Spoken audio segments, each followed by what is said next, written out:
It's time for Sportcat Newz.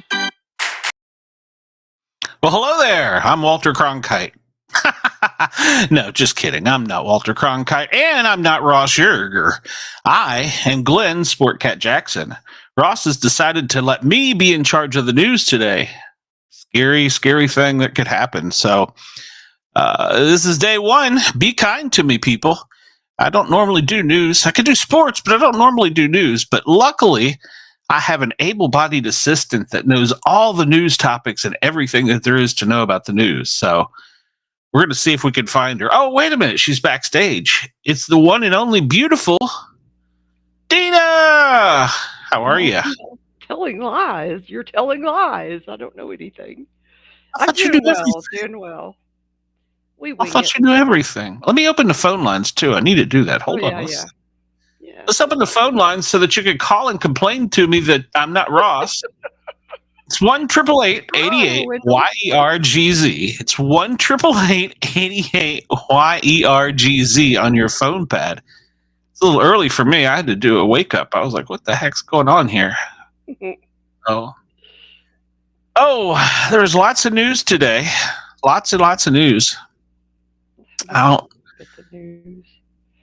You don't do the news. What? I haven't even looked at the news today. Hey, I've got a loyal follower here. Wendell's here. Hello, Wendell. I'm glad you come over. I'm glad that you're here. I got one supporter. I got 5 viewers. I'm kind of scared. I don't know how to get the chat started. The chat started, I guess. I just can't send anything. Why can I not send everything? Send it? I don't know. Well, the phone lines are open. There we go. There you go. Phone lines are open. Let me put the number up here. I'm sure everybody knows it being Ross's time of the day, but we'll put it up anyways. 1-888-88-YERGZ on your phone pad. Wendell, welcome to the show. Thank you for supporting us, and thank you for coming over. It's a new thing for me to be doing news, so there's a lot of news today. Good Lord, there's a lot of news. Ross took a day to take off when there's a lot going on in the world. Holy cow. Wish I'd looked Who to see knew? what's going on. Well, let's see. I've got some headlines over here I can bring up and we can just start talking about it. Oh, I can figure out how to open it. Which screen is it on? Good Lord, I got too many screens. There we go. All right, so some horrible news came out overnight that in the Middle East, we had a drone attack U.S. soldiers, which is technically another article of war, which we've, I don't know. So it was an Iranian-backed militant drone. It wounded up to 25. They're saying that number is going to go up because they're worried about traumatic brain injury, which is kind of weird that the White House and the Defense Department kept emphasizing that there was 3 killed. Among the 3 killed, it was in Georgia, unfortunately, my home state. Whatever you call it, group that was over there. Mm-hmm. And so it killed 3 Georgia soldiers. I got their names here somewhere. I'm trying to find them. I'll find it here in a second. They said that. Excuse me, I don't mean to interrupt you. They said that about traumatic. Well, they said that about brain injuries when one of the American troops in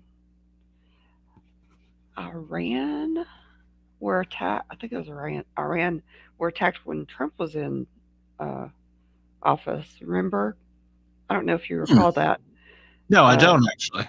Yeah, they kept saying that the soldiers had traumatic brain injuries, they kept bringing that up. It was weird. I thought it was weird. Yeah, it makes me wonder what kind of weapon was used. They did do something. I was trying to think of this. I don't remember if it was Star Trek. I think it was Star Trek.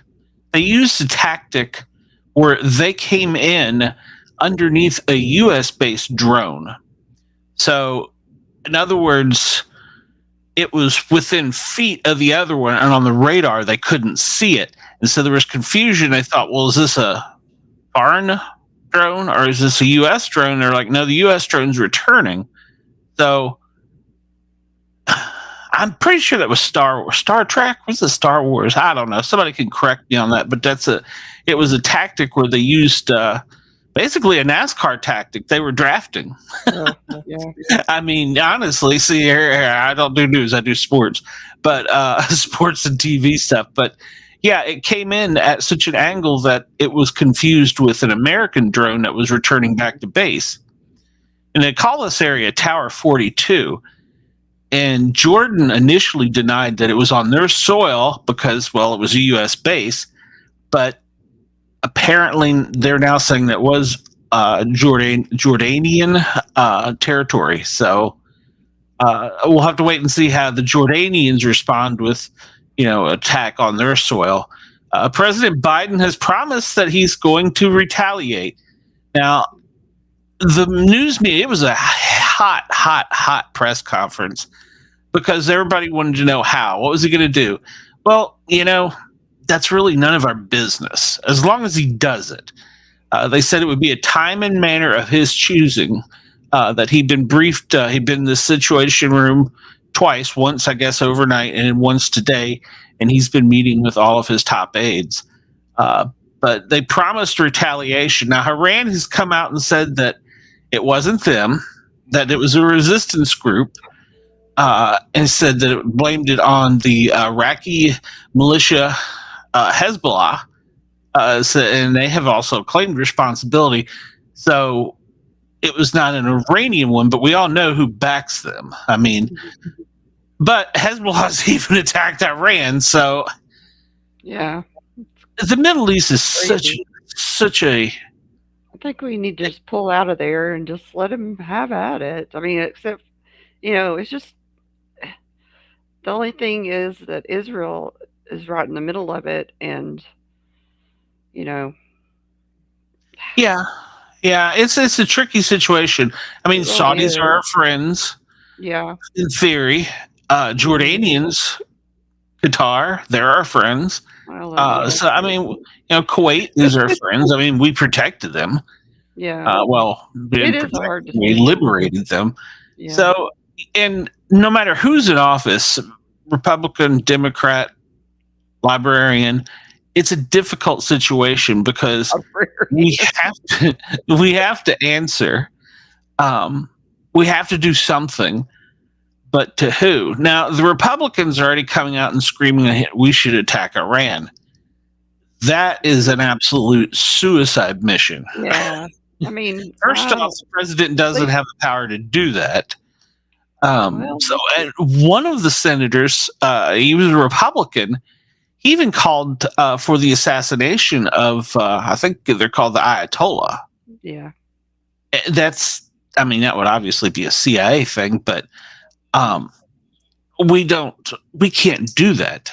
We're a nation of laws, and no matter if it's a Republican or a Democrat, you can't just do that. Although it sounds great, and we all know who's backing this. It's not like it's a big secret, So it's so tricky. It's so tricky. It really is. But the president has promised that he's going to retaliate at a time and a manner of his choosing. And of course, they had meetings at the UN about it. And I'm sure now we'll attack Hezbollah. So we're going to be attacking Hezbollahs, I guess. I don't know. And the Houthis. It depends on where they're hiding. I mean, I could really make a bad comment here, but it's so difficult to determine who is who over there. It really is because they hide among the people. They hide among the civilians. Yes. And then people get angry because civilians are killed, but they intermingle, and it's hard to. I mean, I don't know. You'd have to have. I'm sure there's intelligence on the ground there that Oh, that I'm, know who the people are. It's oh just yeah. getting them separated from the civilians that they do hide amongst. Well, I mean, think of it this way. Let's say that. Let's just throw the big one out there. Let's say China invades one side of the continent, our continent, and Russia invades the other continent, and it ends up a door-to-door guerrilla warfare. How are they going to determine who we are? Are we good guy or bad guy? So it's the same. On the other hand, you know, they go, oh, well, we're not going to kill Republicans. We're going to kill Democrats. How do you know? What do you You know what I'm mean? saying? No, that would not be how it is. We're going to be Americans against I them. understand that. I understand that. But I'm saying from the aggressor's point of view, how would they determine who is the good guy and who is the bad guy? It's this, so it would be the same if they kept on our soil, you know? They wouldn't look at us as Republican and Democrat. It would just be we're the enemy. But there would be people, I'm sure, that are sympathetic to their cause that would be here. I mean, that's obviously been proven by all the protests we've had. So Yeah, you're probably right, but I don't think anyone here to overtake us would care. So you're saying that we are the only ones that use the rules of war? We wouldn't attack a military. We wouldn't attack civilians. They would just come in and shoot us all. Is that pretty much your way of thinking on I it? don't think they would shoot us all. I think they would round us all up and then And decide. kill us. Well, no, I think they would probably decide. Wendell, I think they would, put us in camps probably, or Mhm. and then decide, if anybody um, is sympathetic to them or not. But once again, it would still be hard to determine us from them. And it's the same over there. I don't know. Oh. I don't. Well, I mean, understand. this started. It was the same back during the Korean and Vietnam conflict. You know, that you couldn't tell the good from the bad, and so war is not pretty. I mean, let's face it. No. Everybody is pushing, especially here lately. You see all the pressure. Attack Iran. Okay, well that'll trigger World War III. Then they say, well, we need to attack Texas. Well, that's going to start a civil war. So everybody's so gung ho today to start a war, but nobody understands the horrific violence and death that's going to ensue. The thousands of lives that will be lost. Good people, bad people. Right. So, and people are going to take sides, and it's going to spread. Yep. I mean, all across America, if people attack Texas. Correct. That's correct. The Houthis. Why do we fear a group named the Houthis? It sounds like a Smurf group or something. Why are we afraid of a little group called the Houthis? They're going to attack one of our ships. So they telegraph. We're going to attack the USS Lewis B. Puller. They already attacked it once, but that's the one they're going after. I didn't look up and see what kind of ship this was. I should actually. I think it's a aircraft carrier. I don't know. Well, I'll tell you what. I got Google right here in front of me. Let's just pull it up and see. I don't think the Puller is an aircraft carrier. I think it's a battleship. So, but hold on. Let's pull it up and be sure.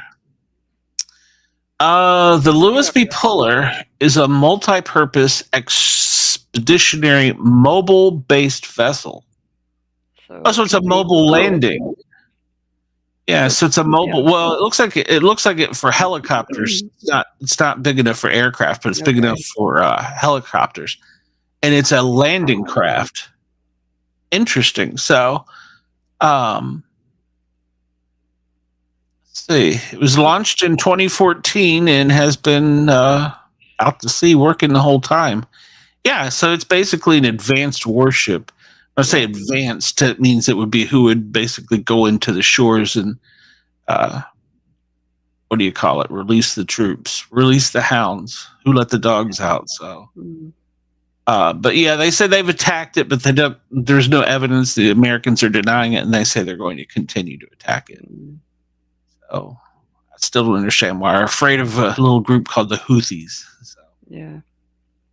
But yeah, at the same time, we want to deter further attacks, but we've got to be careful of who we attack. Yeah. Hello, Ross. Thank you. So, I mean, I'm sure the president has said that he wants something beyond limited strikes, but you've got to also watch that bigger, picture. Yeah. And people calling for the attack of Iran is just wrong. I mean, there's already war in Israel. There's war in Syria. There's war in Lebanon. So if we stir the pot even more, they'll just all band together and fight us. And like I said, World War III. Yeah. But we need to keep the shipping lanes open. So that's why we need to be a big U.S. presence over there, really. Our economy is based on, the lanes of shipping, just as it's based on our railroad and it's based on these are our tractor and trailers. So we don't want to disrupt the global trade, and at the same time, we don't want to trigger a larger war. It's really it's a mess. I don't know what the answer is. I remember watching a TV show talking about back. It was probably in the 80s, and it was a presidential thing, and they were saying, we'll bomb some radio towers and empty warehouses. It's a response. It's not a good response. So, we're not at war with Texas yet. We'll get to that in a little bit.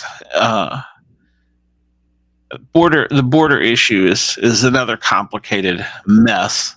Yeah. If you have a news, views, or opinion, feel free to call us. 1-888-88-YERGZ. I'll put you on. I'll hook you up. We'll put you on there. Put you straight on this radio, so I don't have to talk about it. But yeah, so that's some of the Middle East news. Then you get into the Asian news, and well, it's not much better over there. So China is still openly aggressive towards Taiwan. So those tensions are going to be really high. In fact, the Chinese Coast Guard pushed a Japanese vessel out of sea, away from where they were supposed to be and allowed to be. So, no, I think we U.S. opened bases, or a few bases back on Taiwan recently, like within the last. I didn't know we ever left there, but I know we've grown over there. Yeah. We did blue there. Pardon? I didn't know we left there. I know we've been growing. Our presence has been growing there. Yeah, we did leave there for a little while. We may have had a small presence there, but yeah, they have recently started to reopen some of the older bases. Yeah, I know there's an island out there that we've been growing on. So let's see. I pulled up that article. Let's see here. It killed 3 U.S. Army soldiers, wounding dozens more. The 3 soldiers killed in the attack are identified as Sergeant William Rivers, 46, of Carrollton, Georgia; Specialist Kennedy Sanders, 24, of Waycross, Georgia. That's right up the street. And Specialist Brianna Moffett, 23, of Savannah. So those were the three that have been identified as KIA. And initial reports were 25, but they're saying that it could grow more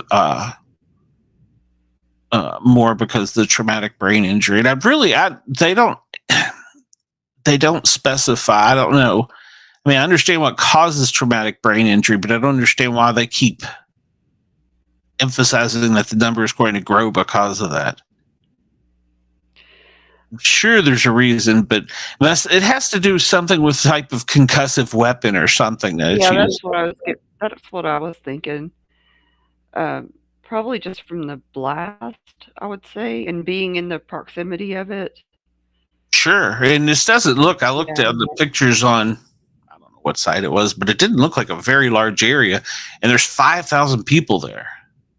Oh, wow.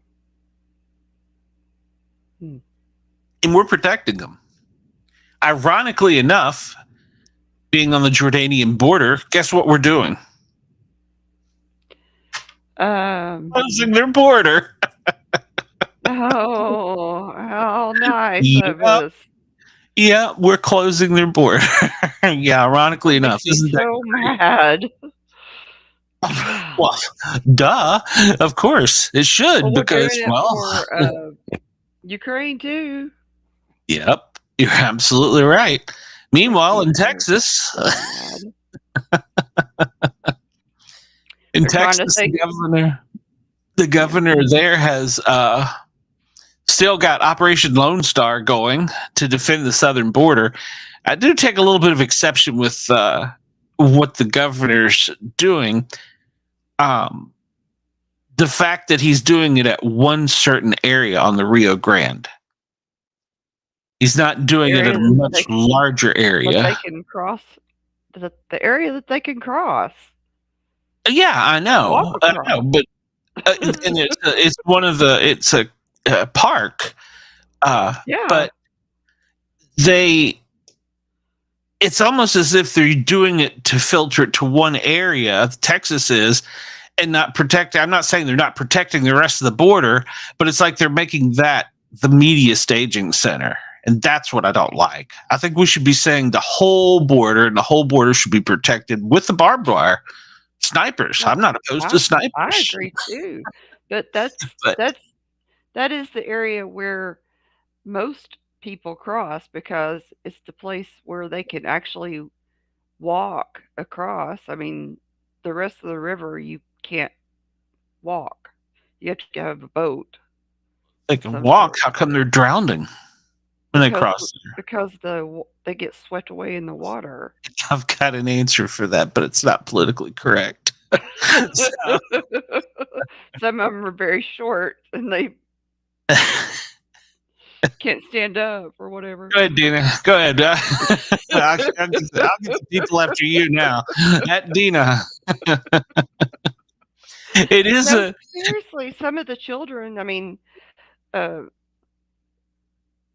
I know what you're saying. I know what you're saying. It's you're saying it's the little people. Well, sometimes, seriously, sometimes the little Mexicans, not the big ones. No, sometimes the water does get higher. Sure. And sometimes it's lower, of course, but we're talking about the Rio Grande, comes out of everybody's that famous area. Mm-hmm. But if it rains a lot, it'll get swifter. And if I'm not mistaken, there probably are locks or something, dams of some sort, where there are. Yeah, further upstream, where they can release it and it'll make it run a little bit faster. And I'm sure they can take into consideration the people walking across, so the water is swifter, and people will get caught in the basically they're using a gap in our border that's easy for them. Yes. And I get that. I just don't get, because that's an area that is highly concentrated. I just don't get why we're not talking about the entire state border and Arizona border. We're just, this to me is they're picking their battle. Yes, I understand this is where they can cross easily. Yes, I understand that this is a park where people can be picked up and dropped off easily on both sides. Mm-hmm. I get all that. I just don't like the way that Texas is sensationalizing this one particular area. I think we should be concerned with the whole area, and we are, but that's not what they're drawing the media to. That's not what the sensational headlines at the moment. That's the only thing I don't like about it. He's focusing his entire area on that, and I think we need. They're spread thin there, obviously, and the Border Patrol needs help. As they've said, over what I'm trying to think, 5 million have crossed into the U.S. illegally. About 6 million, actually. Yeah, it's growing. Well, it's not growing as high. Biden has wants the razor wire down because apparently they feel that the razor wire is in such a way if they get caught in the current that they will be drug into the razor wire. Yeah. Okay. Well, But that makes it's us dangerous. that makes us a bad country for doing that. I don't agree with that. I don't but agree with it either. That's according to a lot of people that are in power. You know, and so you're taking the chance. You're taking the chance to. Well, you break into somebody's house, you're taking a chance of getting shot. That's right. I'm sorry. No argument from me on that. I'm not sympathetic to them. It's like I said, you want to break a law, you're gonna face the repercussions. Yeah. So I have a different view that probably shouldn't be aired out publicly, but I think our border should be sealed completely. I do too. I think they ought to stop. I think they actually ought to stop taking anybody in, period. At this time we do. Yes, we should. Yes. Because we need to sort what's in here first. Yeah, we're probably until they get everybody that's in here through their court dates. And see, I have a problem with that too. That is about a 6-year backup. Yeah, oh yeah, I agree. But I have a problem with that too. We can have a traffic court 24 hours a day. We can have magistrates come in and, we got a phone call here. I'll take it. Hello, you're live on Yergz Radio. Can you hear us? Yep, I can hear you. Okay, let me finish my thought first. So I think we can have magistrates come in and rule so that people can get, for smaller and lesser crimes in communities, released in a reasonable period of time. Why can't we have a 24-hour court for this? I don't know. I mean, that's my question. Why can't we? Brenda, welcome to Glenn filling in for Ross, which is unusual. Well, I called to enlighten you a little bit of something about this razor wire.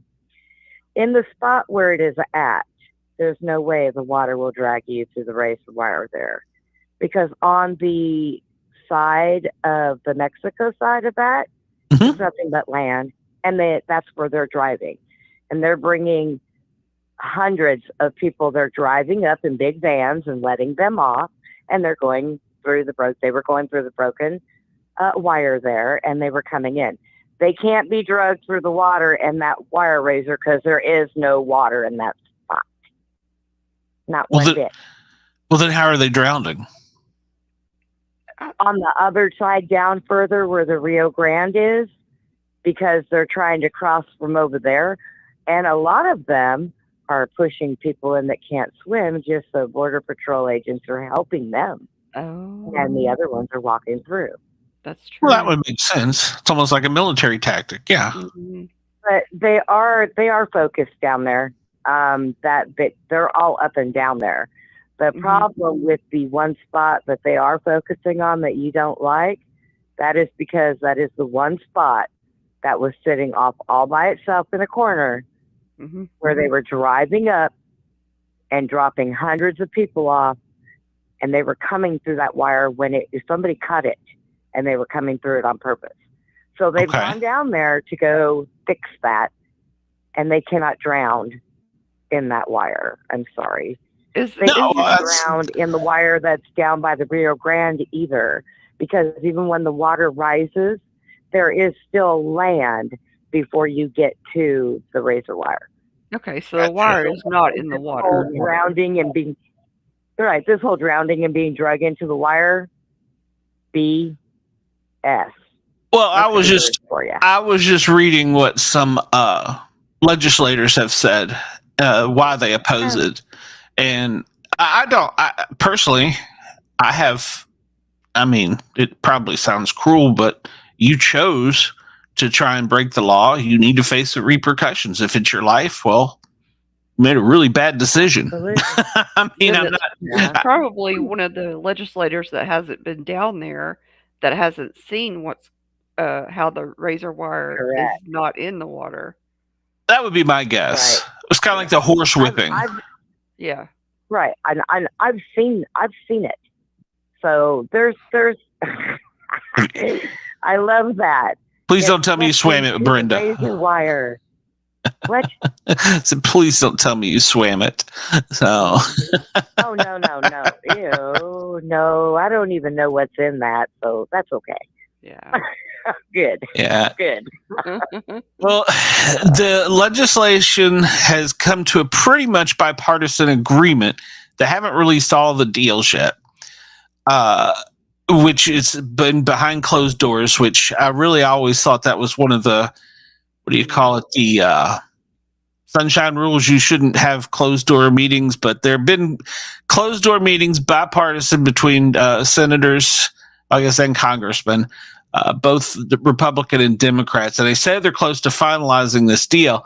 Well, even if they do, they're going to have a tough uphill battle on it because it wasn't brought out in public. And the leaked things that they've said that this power that they're going to give the president is a new power that will totally shut down the border all the way around our country.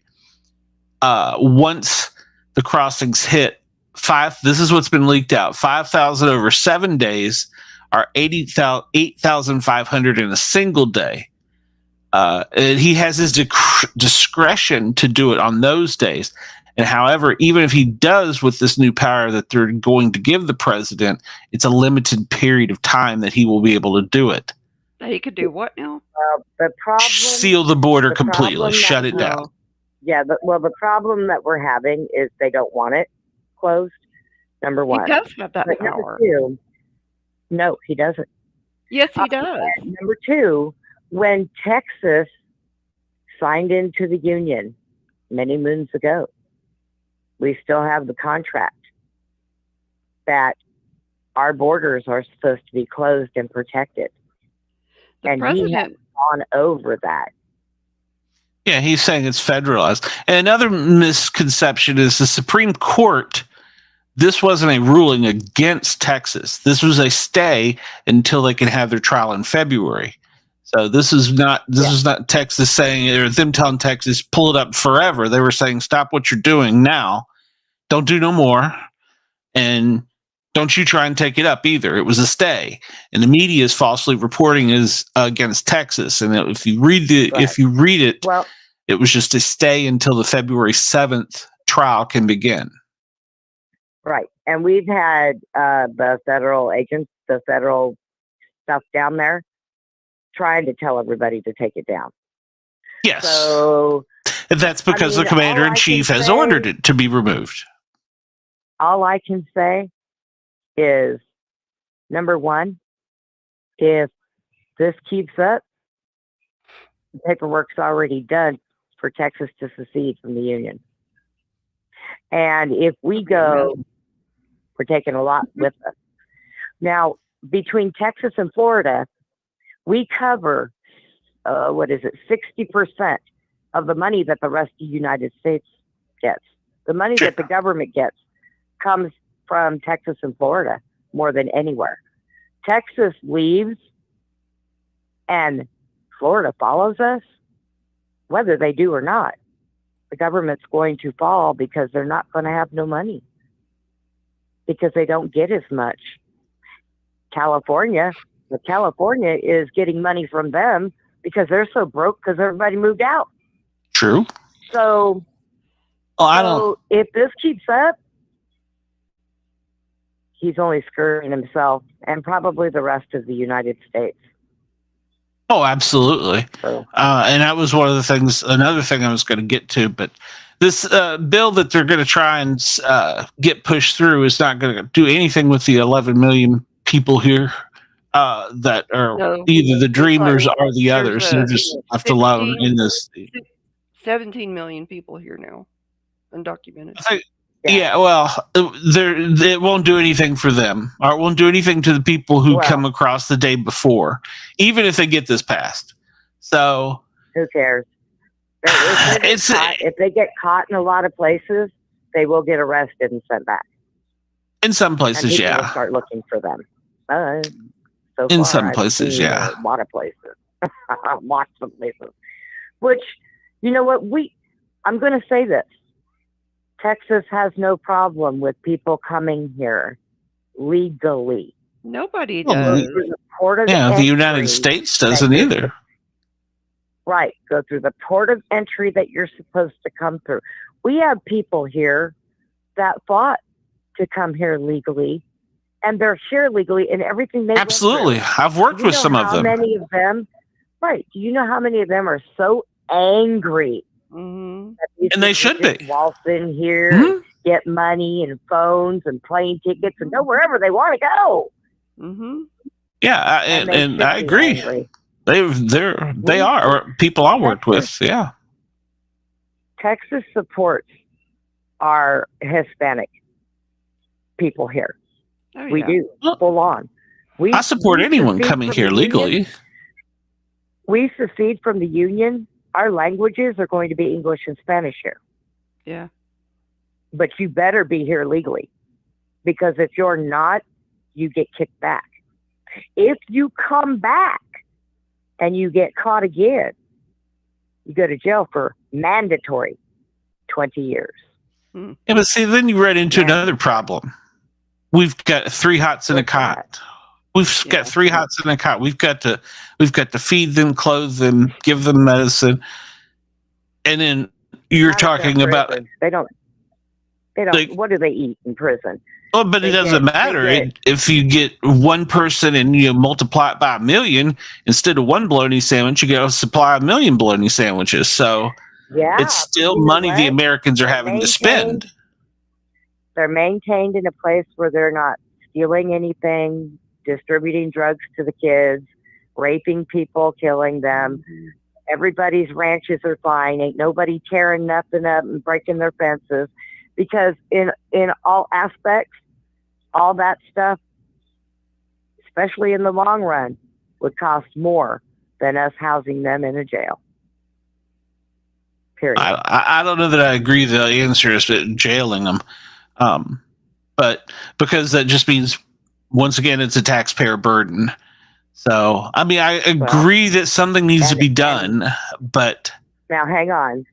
And them coming here, getting $5,000 right off the bat when they come, and a free iPhone and all that stuff, and then getting, once again, it's a burden on the taxpayers. Yes, it absolutely is.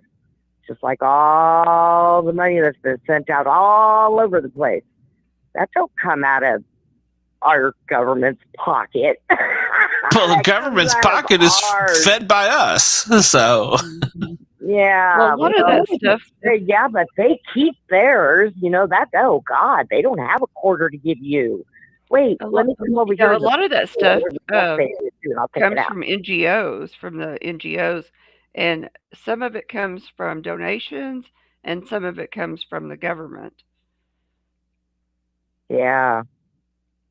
A lot of it comes from us. Yeah. Well, either way, it's money that could be spent or appropriated in a better way. Of course, our government's never been a good disperser of money and funds. Right. I would go toe to toe with Joe Biden. Pay me what I make every month, which is about $940, Mm-hmm. and then give Biden $940. Nothing else. Right. Let's see how well he can make that He wouldn't know what to do. $940 stretch a month like I have to. Yeah. Yeah, I agree with you. Well, they're all above us, so all of them, which is a sin in itself. That's not right, so, because guess I what? agree. Guess I agree. what? They all put their pants on the same way we do. We're all humans: red, white, blue, purple, whatever. So, right. The only difference is I put one leg in and the other one flaps in the wind. That's the only difference. oh Lord. But anyways, I'm going to let you guys go. Good talking. Okay. I just wanted to let you know about that razor wire in that water is 2 words, BS. So, Okay.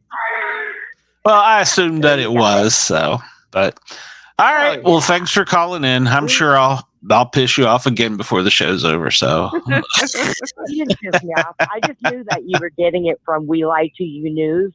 So, you know. Yeah. Well, no, actually, it was quotes from some legislators. So you can go look it up. They were. I'm not going to name them because I don't like them. So we like the government. We like you legislators.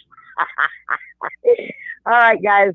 All right, Brenda. Thanks for calling in. Thank you. All right. Bye. Bye. Yeah, it's a hot topic. And the other thing that I wanted to hit on is they're using this as a political football, you know. If for some reason this bill was to pass and it was to get signed and approved, who in the election campaign do you think that would hurt most? Biden? No, he would look as a hero. He passed it. Now tell me what the bill is once more.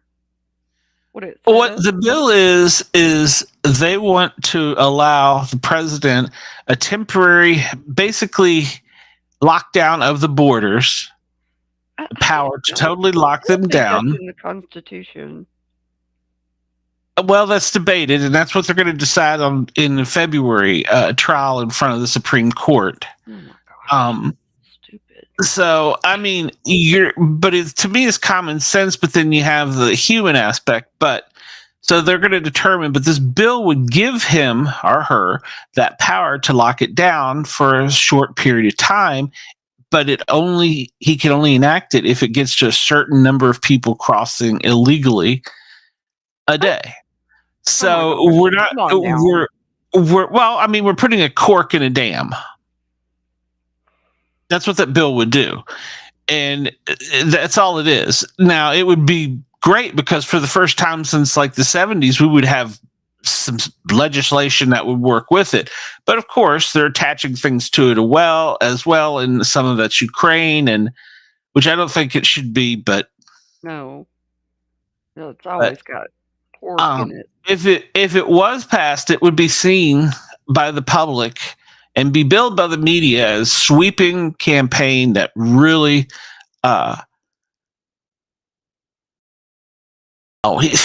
you're not supposed to be at work, Ross. That would be seen as a plus for the Biden administration. That is, the executive order would be immediately doing something. But we still won't be building under that bill. Won't be building any walls. We're not doing anything more. It's still not than stop people coming over. Yeah, all we're doing is saying, well, if it gets to whatever it was, 5,000, 8,500, whichever the number was, the president can lock the border down for X period of time, and he would only have a temporary period of time. If that was passed, they would bill that as sweeping reform, and that the border was more secure, even though they're saying the border is secure now, and that would hurt Trump's possibility for election. I don't know that. Well, the number one. Well, I don't know that it's the number one, but the majority of people, if asked, both Republican and Democrat, when they go and look at people on their ballot, is the border, and number two is our economy. So I think it's more the economy. For the economy first. I think that's probably more of where you live too. Here in Atlanta, it's the border. It's that because we're a town where they dump them off. So here in this area, yeah. So, all right, we were going to talk about the economy, and it's not that it's a hot topic. It's not that the economy is doing bad or it's doing good. It's who's basically making money off of it. That's the way I view it. Hold on, let me move my little kitty globe here. He won't interfere with child trafficking, drug, and that's it. Yeah, well, exactly. None of this, that bill has nothing, doesn't say anything about those things. So it's just, once again, we're kicking a large can down the road. So, hey, how'd that come up automatically? I didn't push that button. I don't know. This comment just came up on its own. That was weird. But yeah, it depends. I mean, you hear every day the market's up, the housing market's sluggish, the construction market's sluggish, the unemployment is down. You hear all these numbers, but if you do the research, who's benefiting from this economy? Rich people. And corporations. Yeah, the rich people that own corporations. Yeah, rich people and companies are benefiting from this economy. So the other side of the argument is the trickle down. Is it called trickle down? Where you take care of the people and punish the businesses. Yeah. Then the businesses, then the people do better, but the businesses don't do better. we need a middle ground here. So, and they can tout all those numbers because they're absolutely correct. That you can put them on a scale and they're correct, but the misery level of the Americans is higher than it's been since what did I read? World War II? Yeah. So, yeah. But they're going to tell you that everything's great with it. So, yeah, Ross did show me that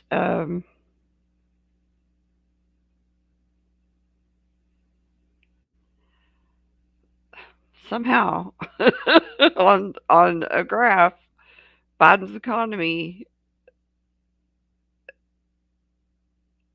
is somehow working. I don't know how, but it is.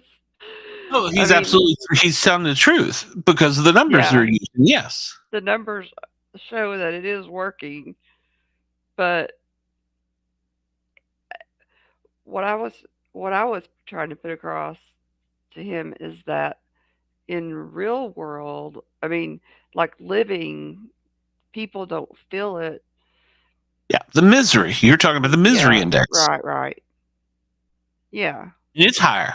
It's higher than it's been, like I said, since I want to say since the World War. So since the Depression, or since probably. I think it was World War. I'd have to go back and look it up, but it's significantly higher right now. Yeah, but they're not using those numbers. Right. So.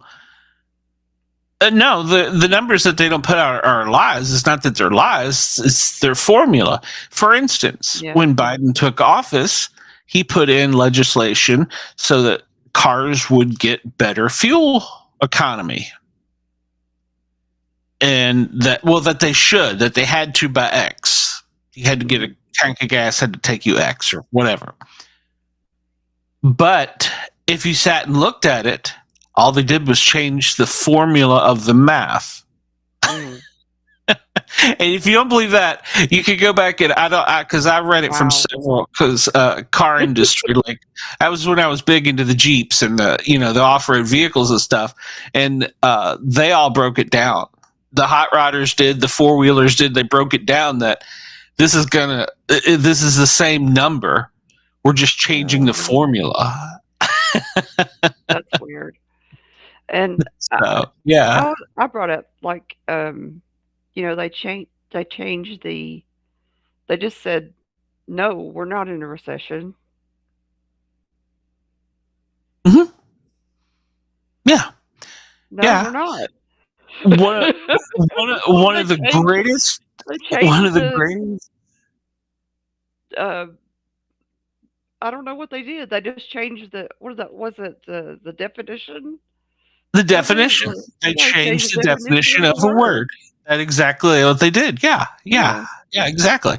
I had one of the greatest fire chiefs I ever worked for. And it was in the 80s when the fire department was going through the transition of we've put out enough stuff to where we've slowed down, the buildings are burning up, we're not needed. And so money was being cut to fire departments. Yeah. Oh, and God. He came out and had this big meeting, and we all were in it. And he said, here's what we're going to do. Mm-hmm. We're going to tell the public every day we're the best department in the world. We are the best. We do this. And it took a few years, but now that department is probably one of the best in the world because every day they're out in the public telling their citizens how great they are. Oh, wow. Now granted, they're a very good department. They have a lot of technical teams and a lot of expertise in areas that most agencies don't. And they're strategically located in a part of the country where they need a lot of those things. But when they were being cut money, all he did was tell his people, see somebody on the side of the road, their car's broke down, help them change a tire. If you're in a grocery store and somebody needs to get in front of you, let them in front of you and tell them how great a department is. Polish that fire truck, go out, drive around, wave to them, go to the schools. We didn't do anything different than we were really already doing. We just did more of it. Yeah. We changed the whole community's view of us just by that. Yeah. Even though we didn't technically do anything different. Yeah. You just showed up and were friendly and promoted yourselves. Yep. Yeah. As Brenda's correct, productive programming. Mm-hmm. We kept telling them we were the greatest in the world until they believed it. And then they were like, we got to help them. Yeah. So they made us the greatest in the world. Brilliant, I thought. I thought it was brilliant. Yeah. I mean, that is awesome. If I was in a position of leadership, that's what I would do. My shift's the best. My station's the best. This is until they believe you. Yeah. I mean, you may have the worst employees, but if you keep telling them they're great, you are. Mm-hmm.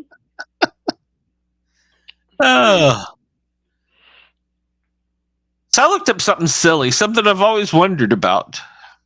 What? Because I flew a lot. I always wondered, what happens when you pee in an airplane? Where's that go? It goes outside. It goes outside. If you poop, though, it doesn't go outside. Did you know that? No. No, it goes into, they have, I forget how big it is, but it's pretty big. Basically, it's a septic tank. And what happens is the stuff sinks down like a normal septic tank would, and they just drain the water off top of it and just drain it out in the air. So the solid stays in, but the other goes out, including the gray water. I looked it up and I was like, that can't be true. But I looked it up. It was something I was like, today I was like, well, you know what? Yeah, I'm going to look this up. I'm covering news. So waste does not go out, but anything wet does. So basically, they have a septic tank in each plane that they drain. Yeah. So that makes me wonder, when you see some of the sprays in the sky, is it the government or are they peeing on us? Well, it would evaporate before it got to the ground, hopefully. Well, you know what they say in hazmat. If you can smell it, you're in it. Well, yeah, you're right. So, but yeah. Walk around and get a little whiff of pee like, hey, it's pee on me. Yeah. Yep, exactly. Uh, no, they do not. Solids do not. That because I always wondered about that, but no, solids do not. They it's just like a mobile home. They drain it out, the little tank out when you get to your destination. Some guy gets paid money to suck it out into another tank. So I always wondered about that. So there you go. Now you know. So that's today in the news. You found out you were this many years old. I have to figure out something I've always wondered about for Wednesday. That was what I always wondered about. So, that's cool. So we've talked for an hour on news. So I feel like we've justified Ross, and we've argued. So we've justified Ross. So yeah. Now we can get something else, something fun. So. Yesterday, in football news, was the conference championships. And I guess you know by now who all won. No, I have no clue because I don't. You have really? Well, you should care. This is a big deal. It's a big deal. Kansas City won over Baltimore in what was a pretty decent game. Baltimore took some cheap shots, though. Wow, I was really surprised. They took some cheap shots, and they got by with them. Was what was even more surprising. Yeah, they took a couple shots that were really vicious. So, so they will go on to represent the Kansas City Chiefs won 17-10. They will go on to represent the AFC in the Super Bowl in February, and in the NFC. That game was a nail biter. It started off with Detroit receiving the kickoff, and they ran it immediately in for a touchdown. Started off that way, and I was like, "Oh, Detroit's hot!" And everybody saw been on the quarterback for San Francisco because this is only his second year. But I pulled up his stats. Let's see if I can find them here. Pulled them up. Brock Purdy, the quarterback for them. Hopefully this will quiet some of his people who don't like him. He is, where is that stat?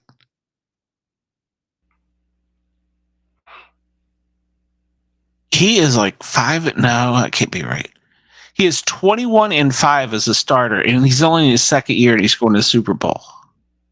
Oh my goodness! So, but they've been on him because he's so young. Yeah. They're like, oh, he's too young. He doesn't know what he's doing. But he staged a comeback yesterday against a team that was really, really a good team. But the Detroit Lions coach has been under some fire because Dan Campbell, they had an opportunity with about 7 minutes left to tie the game up with a field goal. And he's been aggressive all season. It was 4th and 2. He decided he was going to go for it instead of tying the game up. They didn't make it. Wow. But they got the ball back, and he went right down the field and got a touchdown. But they were still down a field goal. And they tried an onside kick. Almost worked, actually. Almost. It was close. It didn't work. And they never got the ball back, and they lost by a field goal. So their coach has been under a lot of heat for that. Yeah. So but to his credit, he's been very aggressive all season. But he took credit. He owned it though. But but he did make a comment after that because in the NFL world, if you're a good team, the other teams that fire their coaches want those coaches. So you have to get new coaches. So he said after the press conference, he said, I don't know that we'll be back here again because he knows he's going to lose all of his coaches. Oh my goodness. One of them may go to the Redskins too. So, excuse me, Washington Commanders. I mean to have a racial slur there. So, but Yeah, the coach Dan Campbell, he owned it, but even the announcers were like, I think you should kick the field goal just in case. At least tie it up. At least it's like a brand new game. You get 15 more minutes. Yeah. Yeah, but yeah, he didn't regret it. He owned it. Better man than I am. I would have went for tied up. It is so hard to get there. So yeah, but yeah, the quarterback that brought it back, he's like I said, he's a young kid, and they've been all over him saying how bad they were. So yeah. If you get in, we'll have to touch on this, the scrutiny of what the coaches, what the teams' wives were wearing. It's a big deal now. Okay. Yeah, it's a big deal, especially now that Taylor Swift is. Oh yeah. It's a big deal. So yeah, it's. I was going to see here. I pulled that. Where did all my news stories go? Good Lord, I've lost them all. They're all gone. Oh no. Make up stuff to talk about. I don't know that I can do that. Yes, that's not it. That I'm going to buy probably. That was it. Yeah, that was the only football score from history. Yesterday. I got to do my what? History. Look under your history. Oh no! I've got windows open here, so I make sure I got something to talk about for 2 hours. So NASCAR starts in just a few weeks. Yeah, it starts February 3rd. Clash at the Coliseum in LA. They're going to race in an actual Coliseum.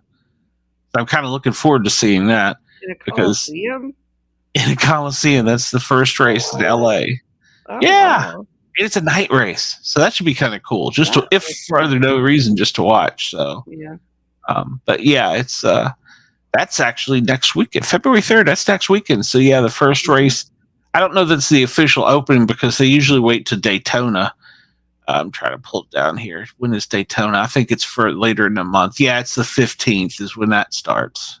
Mm-hmm. Yeah, NASCAR starts soon, but I will watch this Clash at the Coliseum. Seeing cars go round and round in a tiny Coliseum. It's a football Coliseum. That's interesting. Yeah, so that'll be fun. I'm looking forward to that. So, have you been to a race before? I never have, and I want to so badly. I went to Bristol once. Oh, I bet that was fun. We should go. Oh my gosh, it was great. I loved it. Is it as loud as they say? Yeah. Is it? Yeah. I'm deaf, so. We got headphones. But, oh yeah, it was fun. And I went once, and they kept calling me, trying to get me to come back and sell me tickets. And like, dang. Are tickets expensive for a race? I don't know. I didn't buy them. Well, I know Atlanta has it here. I think once a year, or they come maybe NASCAR maybe twice a year. Yeah, but it's just a racetrack. If I win, I'd want to go to like a Bristol or a Talladega, a Daytona. I'd want to go to one of them. We should go to Bristol sometime. Want to look and see if tickets are any. I think they sell out too. They're supposedly it's a big event. It's a big draw. It is. NASCAR always interests me up until about the time baseball season starts. Yeah. And then I kind of lose interest in it. But then by July, mid-season baseball, I'm kind of over it too. So yeah, I'd love to go down to Talladega. That would be that'd be a fun trip. Or fun yeah, race. I've seen to watch. I've seen people standing on the track, and it's sideways. Yeah, almost. You can camp down there. I think in the middle of the track. Yeah, I have a friend. She goes down and she's a paramedic, and she camps in the middle, and she just does medic for the people in the infield inside of there. So, I've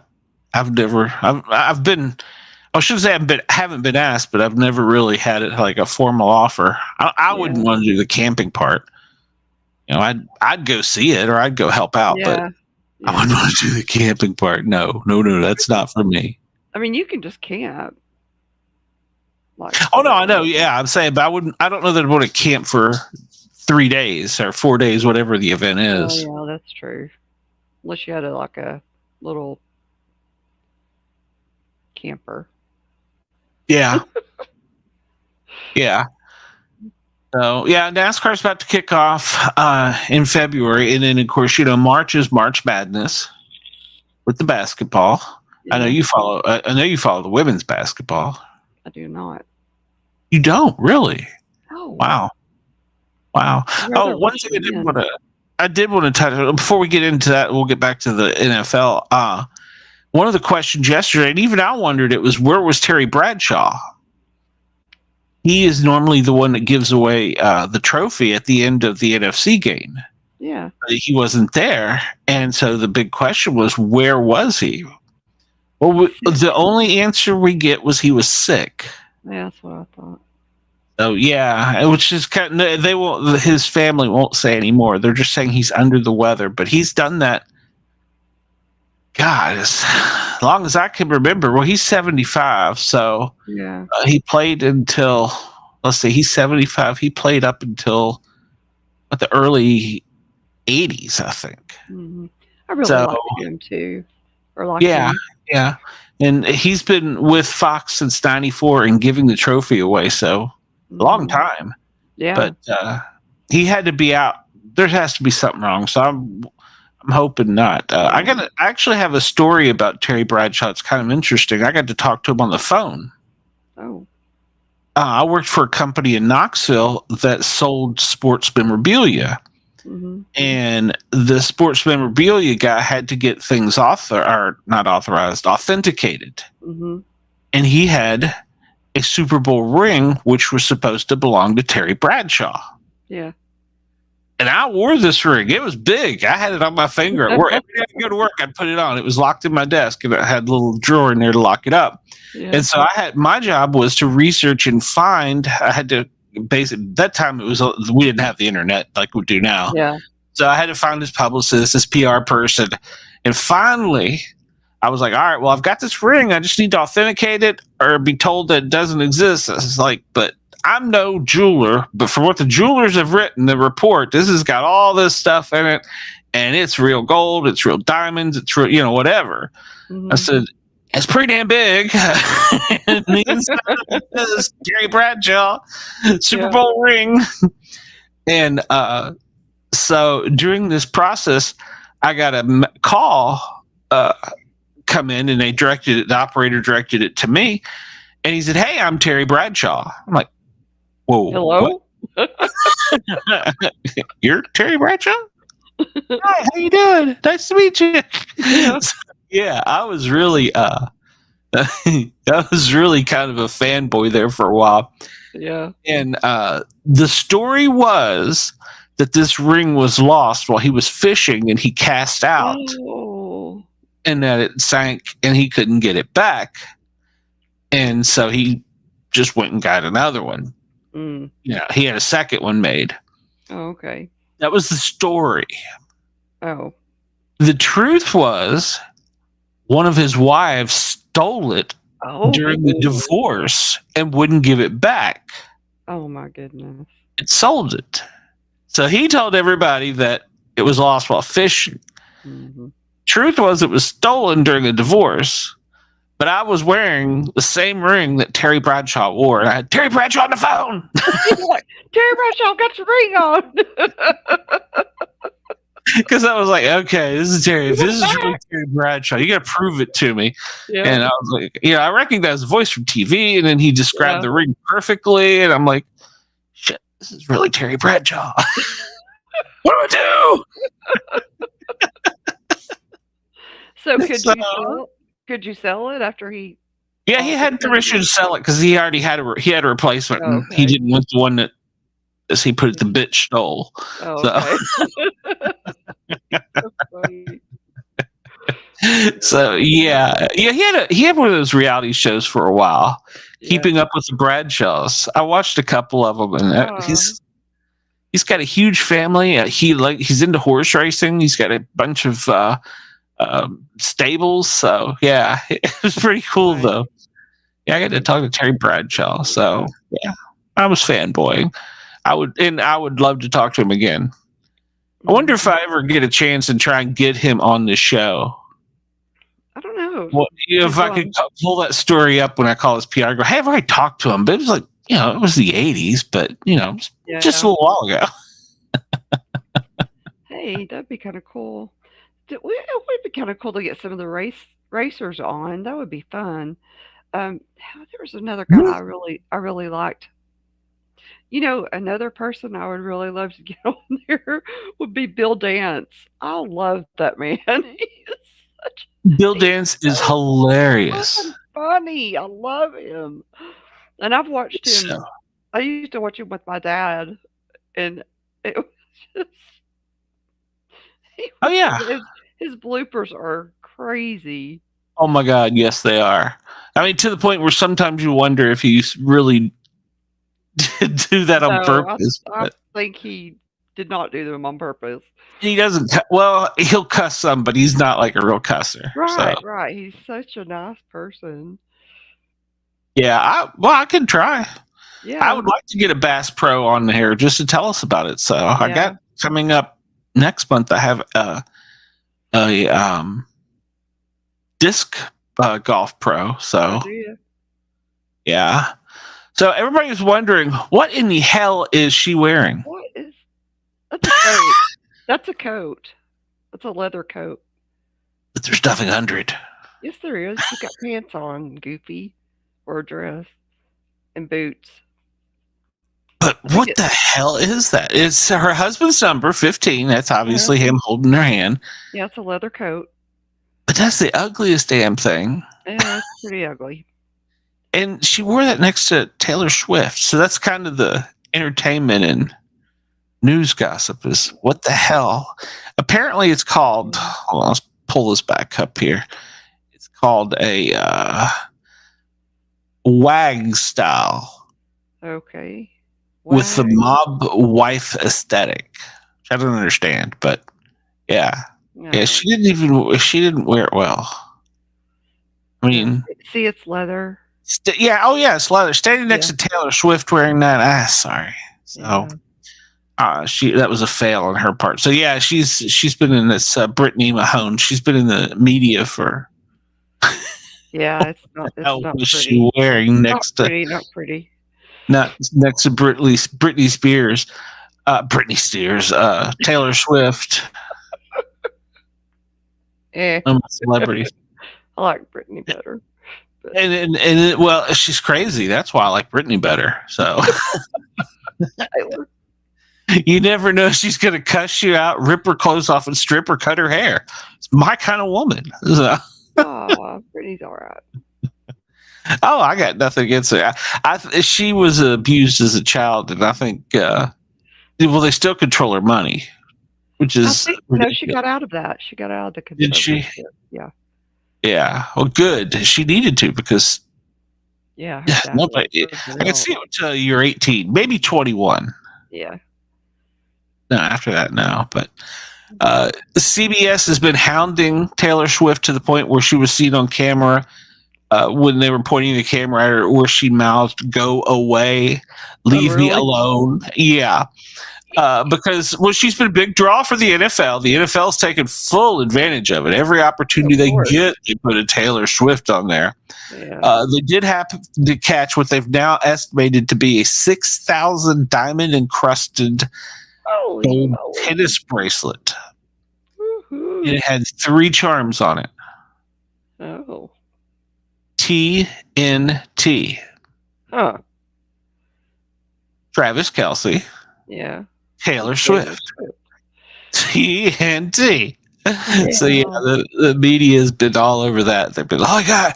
And then she also was caught on camera last night laying a big old kiss on him right after he won. She ran down on the field and jumped in his arms and gave him a big hug and kiss. Well. she mouthed in his ear, "I love you." Oh, how sweet. So, and he said it back apparently. So that was a good thing. Yeah. Yeah, she whispered, "I love you." Yeah, so the media's like, "Oh, it's a thing." So she's the big What a entertainment news. And well, yeah, but they're really now that they got the official "I love you," where's it going to go next? So there's a big, huge conflict with the Super Bowl, though. Why? She wants to be there. They want her there now that apparently they've won more with her presence, which they're all superstitious. Yeah. She's a concert in China Friday. The game is Saturday. Oh no. And the time, remember, like right now, it's 6 a.m. there. Mm-hmm. So she's gonna need some kind of assistance getting back this quickly. So yeah. I'm sure. Well, she says she's gonna be there. So yeah, she is. She's extremely wealthy. Oh yeah. And she has a whole. She does not like to stay in hotels. She has a thing about them. So she has a home in every area or near where she has concerts. She buys a house. Damn. Yeah, think about that. I mean, think about it. And she moved into one, ironically enough, in Kansas City, and made that her permanent home. Oh. That's where he's plays for the Chiefs, Kansas City Chiefs. So that's another sign the media is going on. But yeah, she has this. It's almost like a photo. She don't want to say to Hilton or anything. She wants it to be her stuff. She's probably scared that somebody will break in on her. Well, she does have a huge security detail. Yeah. So, but yeah.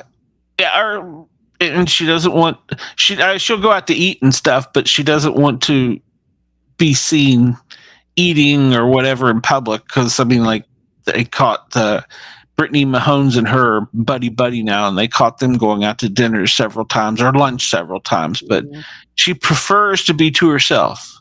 Yeah. So well, that makes sense. Oh yeah, and she's like I said, she's wealthy. She's got her own planes. But I just was impressed with the fact that wherever she appears, she has a house there. She doesn't stay at the Holiday Inn. So interesting. Kind of weird, but yeah. Well, I mean, it's an investment. If you got that much money, why not, right? That's true. Yeah. I mean, it's not like that. You're going to lose that money in the bank. It's a house. It's always going to be there. Or even if the house burned down, you still get property. So, true. It's going to be there. So that's in some ways kind of smart, and that's probably a tax loophole too. Oh yeah. You can write off. I've got 52 different mortgages. Can you imagine being her tax person? Oh my lord. Ooh, no, I can't do my own taxes. What are you talking about? I can't do my own taxes, so that isn't good. So, but yeah, getting back to sports, the only thing left to come up is in March Madness. This is a dull time of sports seasons, and I thought of Bobby because Bobby's team, Alabama, is no longer really going to be considered a football team. They're not. No, they're going to be considered a basketball team school because they're going to suck for a while. And they're number 24 out of 25 in the men's ranking. So I wanted to get that in, make sure he knew. While Tennessee is number 5. So Tennessee is ranked 5. I wanted to get that in case he was listening, and to even make it further worse for him, Auburn is 16th in men's basketball. So yeah, he's number 24 out of 25. So yeah, that's pretty bad. Let's see, in women's basketball, I don't think they're in women's basketball's ratings. They're not in the top 25 in women's basketball at all. So, and I can't brag too much because Tennessee is also where's Tennessee? They're ranked really low, which surprised me.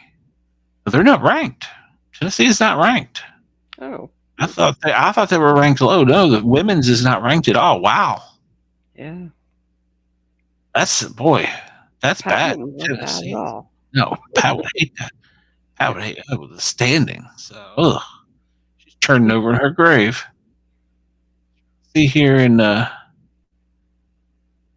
I'll move it. I want to go to the SEC. SEC. Give me SEC. How many leagues are there in basketball? Never heard of some of these leagues. In the SEC, Tennessee is ranked 1, 2, 3, 5th. And Alabama's they're ranked 10th. Tennessee is 5-2 in the conference. Overall 12-7. They lost their last game. How are they not ranked? Are they that bad? Are they? Usually they're ranked. So, yeah. Oh, that's bad. I was going to give him hell about it, but that's bad. Tennessee is not even ranked. Women's basketball is more what they're known for. We've got a good football basketball coach now at Tennessee. Yeah. I hate we lost Bruce Pearl. I really liked Bruce Pearl. Mm-hmm. Did you like Bruce Pearl? I did. Did you care? Okay. Yeah, because what they got him on was BS. So I know. A barbecue at his house. Big flipping. That was stupid. Gave him free Cokes and burgers. Whoop-de-doo. Exactly. Exactly. Well, we've ran through my news and sports, so we still got 40 minutes. So what do you got to talk about, Dina? Help me out here. I don't have anything to talk about. Oh, my gosh. Disappoint me, Dina. I'm so sorry. You're good. I just, I didn't want to I wanted to talk about the news, but I didn't want to dive in as heavily as he does. Because I know this is his station and his leanings are a little bit different than mine. So I didn't want to dive too heavily in it. Well, we're good. We could talk about anything. They don't care. I didn't want to tout his viewers, so. Oh.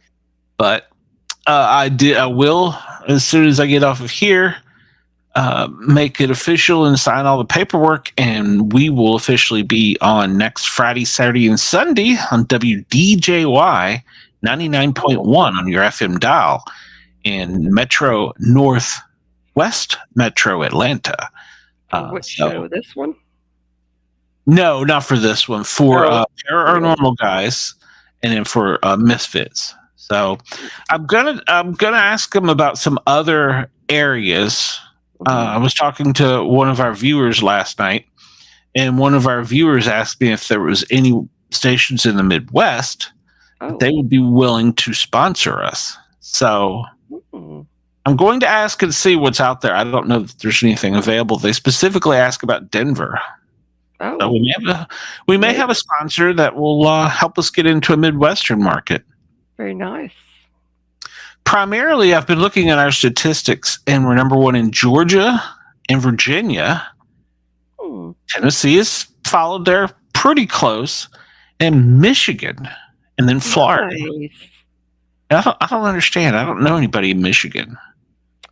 I followed the Harbaugh debate when, Harbaugh decided he was going to win the national championship and then come out of retirement from the NFL. Followed that. That's about as close to Michigan as I got. I don't even know any of the Michigan News. They do nice ice fishing up there, but I got nothing for us. So I don't know how we're pulling. Michigan's in our top 5. Yeah, it was Virginia, it was Georgia, Virginia, Tennessee, Michigan, Florida. Cool. I got nothing, so maybe it's where my stalker lives. But I'm sure. Michigan. No, it's Wisconsin. Let me see, Michigan. I could even see Madison, Wisconsin, because I've stayed there and I loved Madison. Yeah, I don't know. I should consider moving to Madison if it wasn't cold. Yeah. Didn't snow for 7 months out of the year. So it could just be people that have followed us before or something. Yeah, I really don't know. And the Grin and Guardian gang is giving the Misfits a run for their money. Mm-hmm. I mean, we're going on show 4 coming up this weekend, and 2 of the Grin and Guardian gangs are in the top 10 of all my shows. Wow, And the that's stats awesome. are putting them right beside, almost neck and neck. I mean, Misfits is still ahead slightly, but they are right there with it. So Matt and Corey are tearing it up as far as comedic value. So Good. I've tried to talk them into coming over to the dark side, to the Misfits, and they have so far they're leery of you people. They are. Yeah, they say we're not Misfits. So, yeah, they're leery. So They're not misfits. Well, fine. That's what they say. They say they're professionals. So Oh, okay, fine. Like we're not professional. I was like, what are you talking about? You got a misfit leading you. You got the king of the misfits leading you because I have no clue what the hell I'm doing. So we try.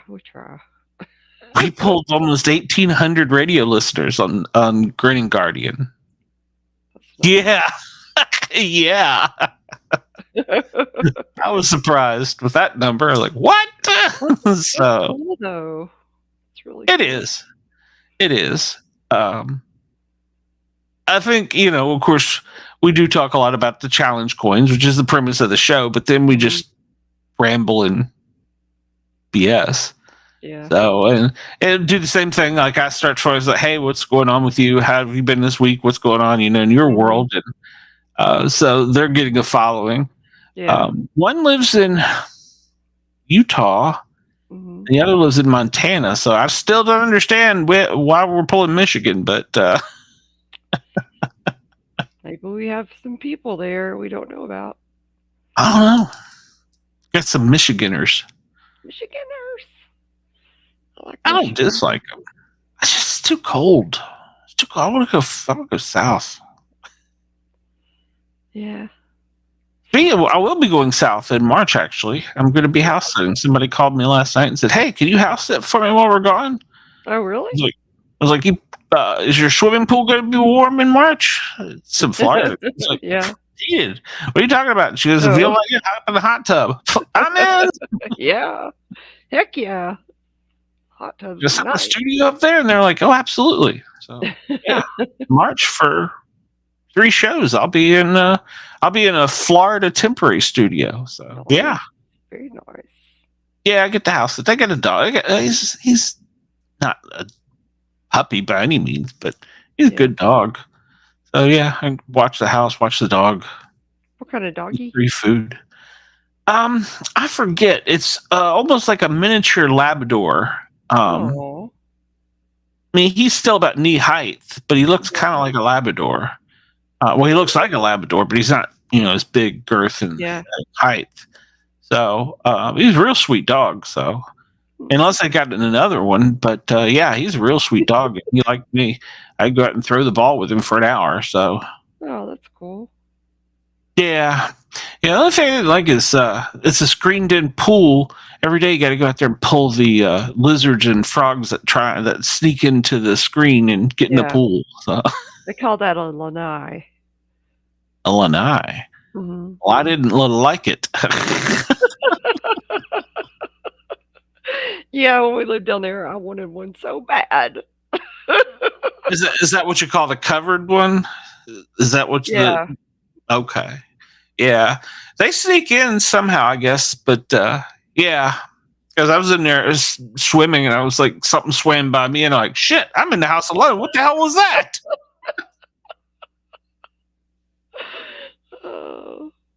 I knew I was like 6 years in at that point, but dang, something in there with me. Yeah, they got some creatures down there that I don't like. They had the tiniest little ants too. I was going to fix me a peanut butter sandwich one day, and pulled the peanut butter out, and these tiny little ants were all over the peanut butter thing, and they had gotten inside, even with the lid on. I don't know what they were. They were smaller than the ants we have here, the little ones that come in the spring Yeah. or whatever. Oh, I was so mad. Trying to think of the name of the ants that we have here. When we get too much rain, they come in the house. Oh, really? Yeah. So we're probably going to have them in the next couple weeks. I don't Yeah. know what they call them, but yeah, we get those. I got scorpions down there too. Yeah. So, Oh, yeah. yeah, I went. This is back in the 80s. I went to friends, and he's like, if you dive in the pool, make sure the lights are on and you look real good. He's because sometimes alligator will sneak in and get in the pool. Yeah. Like, oh. And we went out. Go out through those screens.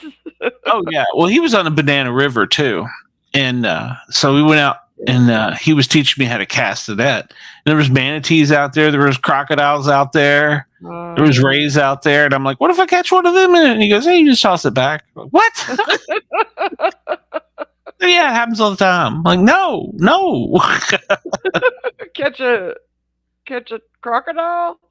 Yeah, a little baby one. Yeah, Oh, if you're in the net. Yeah. Yeah. I remember we went. Don't be back out there. We went to this. What was it's like Cades Cove, except it's in the not the Everglades. It's like a swampy area, Merritt Island, right off Cape Canaveral. Yeah. And there's a drive you could drive through, like you do Cades Cove, and see all the animals and see all the stuff. It's a nice little thing to do. It's been closed the past few years when I went down there because of hurricanes, but this is also way back. We had stopped and we were at the visiting center, and there's a walking trail too. And along the walking trail, we see this little alligator just hanging out on the side of the water, but he's hanging out on a board that's got a piece of rope attached to it. Huh. And so I'm taking pictures. I'm doing the typical tourist thing. I'm down here taking pictures right on this thing. And I'm like, I was getting sick. I'm like, he's fake. And she's like, no, he's not. And we went back and forth over this for like 30 minutes arguing. I was like, he's fake. I mean, I could probably touch his eye. And she will pull the rope. And I was like, I'm not pulling the rope. You pull the rope. And so we argued about that for like 10 or 20 minutes. And finally, she's like, all right, fine, I'll pull the rope. And you convinced me he's not real. Because we were being loud and standing pretty much right over him. She pulled the rope, but some bitch jumped up and about bit us. Oh, my gosh. Screamed, we both ran. Oh, no. What was the rope attached to? The board? It was just attached to a little tiny board, maybe long or something. I don't know what it was tied. I don't know why there was a rope tied to it. It was right by the side, but he was just hanging out on the piece of wood. As we argued about this, I was like, "Pull the rope." I'm not pulling the rope. You pull the rope. And she's like, "Fine, I'll pull the rope," and because I convinced her. As soon as I could, and I was right down there. I was like, "Hey, I gotta take a picture." I was being the tourist, man. Oh my gosh! Yeah, pull that rope. He wasn't happy, or he wasn't happy. Yeah. And they told me when we went back. We kind of told the visitor center what we did. She said, "Well, you'll have to remember, they never forget a human." Really? And I was like, "What? How can I have an alligator stalk me?" Oh, I don't know if it's true or not, but she had the fear put him in the 80s. They probably don't. Probably right. So yeah, if I go to Merritt Island, there's a gator going. Yeah, I got your ass. Yeah, I know who you are. I know you. I smell you. Yeah, pull the rope. Well, my rope. Pull the rope, motherfucker! I dare you. I weigh 600 pounds now. Where I was down there somewhere, and they were feeding them like whole chickens. Mm-hmm. Like not feathers and all, but just the chicken. Out of carcass. I don't know, whatever you call it. Yeah, that's crazy. Yeah, my buddy, he used to go out and he'd throw whatever in there. Yeah. And this is before I believed in Bigfoot, and he was talking about swamp ape and stuff. He's like, he's back here in the swamps too. Oh, okay. He probably was. He probably was. Yeah, probably was, because I mean, he lived in an area where the Banana River was behind him, but I guess that would be the canal Mm-hmm. was in front of him, like 2 or 3 streets over, but Yeah. but I mean like big streets. But What city was it? it was Merritt Island, Oh, and his property backed right up to the protected, either I don't know, it was National Forest or NASA or whomever, but it was just woods. It was never going to be anything but woods. Is where his property backed up to was it on the back end and on like the side end. yeah. And he was like at the end of the road, and yeah, he was. They're literally. We were casting the net out there with the manatees, the stingrays, the alligators. Like, what if I catch one? Yeah, it'll be all right. Throw it back. It'll be all right. Yeah. Well, he lived there all his life. So that was normal to him. Me, I'm like, what the hell? No, no. Yeah. You throw it back. I'm not throwing it back. There's an art to throwing that net, though. There really is. I don't think I ever really mastered it. But there's an art to it. Yeah. Yeah, we were catching bait to go fishing. Up. Shit. We were catching bait to go fishing, and okay. he finally took over, was throwing it out there because I was so good at it. So yeah.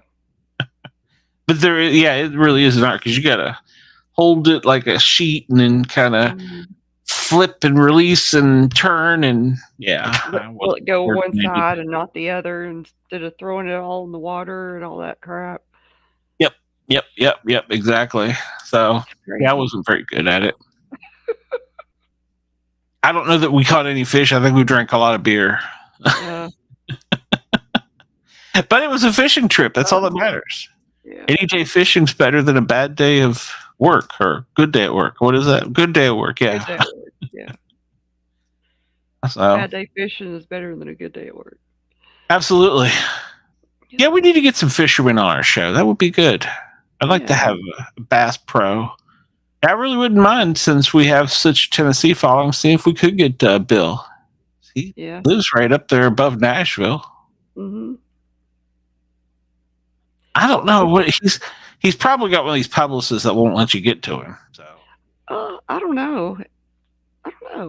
I used to followed him either on Facebook or Twitter. Maybe Twitter. He's on Twitter, I think. Okay. What's the other guy that was Jimmy Houston? Yeah. That used to be, they were real good friends. I read his autobiography. Oh, really? That was Jimmy Houston. I think it wasn't a very big book. It was just basically it was fishing tales and how he got into fishing. I think they did. They used to be real good buddies. I don't know. I think he was older than Bill. Of course, Bill's not too young himself. No, he's getting up there. Yeah. I don't know if he has any kids that'll carry it on or not. I don't either. Now, there is a Bass Pro fisherman that lives in Knoxville that won the Bass Pro tournament here a couple of years ago. I don't know his name. I'm sure you can find it. I'm sure I can. Look. Yeah, we need to start seeing if we could get that because their season's about to kick off. They start they start further down south and I think maybe out in the Midwest, I think in May. Mm-hmm. And they'll move closer towards the southeast as it gets warmer. Yeah. This guy's younger, but I really would like to have Bill on because he's so cool. Yeah. Well, you know what? We've got an FM radio station now and a satellite radio station. We can say you'll be on. So give it a try. I might do it. I'll see if I can reach out to him and ask him. Do that, and we need to get your wrestler buddy. I reached out to her aunt on Messenger, and I think she thought I was a scammer. I was like,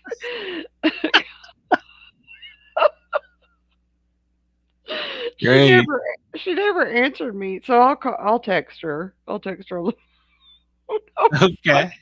"Hey, beautiful lady." It's like, Yeah, "How yeah. are you doing?" And then my next one, because I always call her beautiful, and "How are you doing?" or something like that. And then the next thing I said was like, "Damn, I sent her a little laugh emoji." I said, "I sound just like one of those scammers."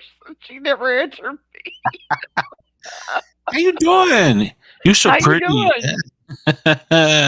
Hey, Oh beautiful. How yeah. are you doing today?" Yeah, she thought you were a scammer for sure. How you doing? Because her account was hacked the other day, and I was like, she probably thinks I'm the person that's Oh, trying to good scam her. job. Good job. I was like, "Oh, You crap." misfit. I know. But I've got her phone number. I'll text her and ask her. Okay. We need to get some comedians or something for the misfits. I mean, not that we Yeah, do a bad job, but I think as we grow, it would be good to have people on there. So, it probably would. I just don't know how we'd no, I don't know exactly know how we'd incorporate it. Because do you? How are we going to interview them or just have yeah, them? it's just going to be a loose interview and then be like, hey, so tell us what do you do? And then if it's a comedian, just they'll lead into that with, all kinds of stuff. So, yeah. I just don't know that that'd be a good format there. Well, you know what? We're going to have a good test this week because we have a magician, and I'm not sure how that's going to work out on Paranormal Misfit? Guys. No, on Oh, Paranormal Guys. oh, Yeah, I'm not sure how that's going to work out because he does 18th century magic, which I'm not really sure what 18th century magic entails, but he's going to do it, and he's going to do historical magic. So okay. I don't know. I don't know. It could be a great show. It could be a horrible show. We'll see. Yeah. I don't know how it'll turn out. That's what I was wanting to talk to you about, having a comedian or guest on the Misfits. I just don't know how to incorporate that with all of us being there. It'd be a really odd kind of stilted thing, I think. I don't Yeah, it'll be an odd dynamic for sure. Yeah, I don't know that would work out. But I mean, it's your show, so Well, I mean, I think we should at least toss it out there to see. But I mean, I wouldn't get anybody serious or anybody heavy, and I'd warn them in advance. We're a stupid show. You know what I'm saying? I'd be like, we're just flat out goofy. yeah. So, and we're not scripted, or we don't get into politics. We don't get into religion. We don't, we stay pretty much on funny stuff. So Everybody liked the games. they were very good. It was actually viewed well. Yeah. So yeah, we're gonna have to try, and I was going to talk to you about that if we can find another site similar to that. Yeah. There are a bunch of them out there, so Okay, well, just pick one and send it to me. okay. I guess Wednesday I'll be setting that up. So I'm behind on setting up my stuff for the Misfits. Not for the Misfits, for the Paranormal Guys. Got the art together. I don't have anything else done. Last night when my internet finally come back, thank you, Xfinity. Christ. Yay. Yeah, I had to upload some shows and fix some stuff. By the time I got done with that, I was like, okay, I'm too tired to fool with it. So, because that was, of course, I did it after the football game. I had to watch the football game first. So, but yeah, they fixed the cable before the football game. I was going to pitch a royal hissy fit if they didn't. So, yeah, it turns out that not only was the connection that they put in bad, but the guy that was here originally should have tested the wire going up the pole. Oh. So I guess when the backhoe dug it, it stretched it and then snapped it. And so he only replaced the middle piece, but he should have replaced from there to further down. Oh. So, Wow. and it had water in the line. So, yeah. So, okay, it stretched it enough to where it broke the plastic or the lining around it, probably. Yeah, it screwed it up. So he's like, I don't even know how you had internet. That's what he told me. I was like, well, Friday night I didn't get the show done. It kind of crashed during. I said Saturday I kept my fingers crossed the whole time. Yeah. That's wild. And but yeah, he told me, I don't even know how you had internet. That got me. Well, thanks, Xfinity. No. Yeah. At least they fixed it. It's working. So if it starts messing up, I've got a personal number to call now because the supervisor came out because I fussed so much. Oh, boy. They had 2 vans, and a bucket truck and a supervisor. Dang. So You must have threw a big hissy fit. well, I told him I was a celebrity. So A hissy fit with a curly tail, like my granny used to say. I'm kind of a big deal. You might have heard of me. I'm the sport cat. Kind of a big deal. Yeah. You don't want me going on my show talking about how bad Xfinity is. Not that I would be able to get out, but if I did, kind of a big deal. Kind of a big deal. Yeah, at least next to who? Myself. Next to who? I'm a legend in my own mind. Help me Exactly. out here. People know me. I get around. I get a following. I'm an influencer. Yeah, I get recognized out of state, even. Exactly. Virginia once again. So yeah, like I'm a big deal. You might have heard of me. Virginia loves me. You want the whole state of Virginia against Xfinity, so I don't even know if they're in Virginia, but I guess they are. I don't know. Yeah, I'm kind of a big deal. You might have heard of me. So yeah, they had a couple people out here. So, they got fixed. So that's all that matters. So Yeah, that is all that matters. I didn't give out any autographs or anything. So should have. You might have to charge for those later on. It's funny you say that. The radio station asked. They were like, "We need a good picture and a good promo picture of you." I'm like, what? Yeah. I was like, well, I don't normally do that. And they're like, well, you got to. I got to figure out how the hell to do that soon. So that, and I have to cut a couple commercials for all the shows. So, which I should be doing more for Ross as well. I haven't cut. We probably all need to do some for Ross. I'm sorry, I don't mean to talk. No. If I don't, I won't get a word in. Yeah, because I'm kind of a big deal. So, but yeah. I mean, I have made some for Ross. I have them saved on the computer somewhere. I don't know. I have made some for him. I don't think I save them. I think after we use them, I dump them because there's no real. Yeah. I don't have any on here. Well, no, I got a Misfits promo for an old show. I did a real good promo for the Misfits. I wish I still had that. Dang it, I would play that. Where I said we took over Ross's station. Oh. I had it in. I put the narrator voice on the